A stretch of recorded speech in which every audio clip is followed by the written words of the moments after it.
Giyohvandlik tarqalishi nafaqat alohida shaxs, balki butun jamiyat salomatligi va xavfsizligi uchun jiddiy tahdid hisoblanadi. Bunday moddalar inson organizmini izdan chiqaradi, ruhiy va jismoniy salomatlikka salbiy ta'sir ko'rsatadi, og'ir kasalliklar, ijtimoiy tanazzul va jinoyatchilikka olib keladi. Ayniqsa yoshlar orasida giyohvandlikka moyillikni ortishi jamiyatni tashvishga solayotgan dolzarb masalalardan biridir.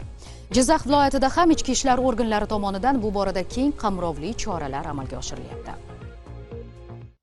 Shunday tadbirlar davomida yana bir qonunbuzarlik holati aniqlandi. Ma'lum bo'lishicha, Farg'ona viloyati Rishton tumanida yashovchi 2000-yilda tug'ilgan shaxs Jizzax viloyati Mirzacho'l tumanida joylashgan Yerjar mahalla fuqarolar yig'ini hududida 15 million so'm evaziga jami 37 gramm og'irlikdagi gashish giyohvandlik moddasini sotish vaqtida qo'lga olingan. Holat yuzasidan belgilangan tartibda tegishli hujjatlar rasmiylashtirilib, ayni paytda tergovga qadar tekshiruv ishlari olib borilmoqda. Shuni alohida ta'kidlash joizki, giyohvandlik moddalari savdosi bilan shug'ullanish og'ir jinoyat hisoblanib, qonun oldida jazo muqarrar. Mamlakatimizda yoshlar uchun ta'lim olish, kasb egallash, tadbirkorlik bilan shug'ullanish va munosib hayot kechirish uchun barcha zarur shart-sharoitlar yaratilgan bir paytda giyohvand moddalar tarqatish kabi yo'lni tanlashni hech qanday holatda oqlab bo'lmaydi.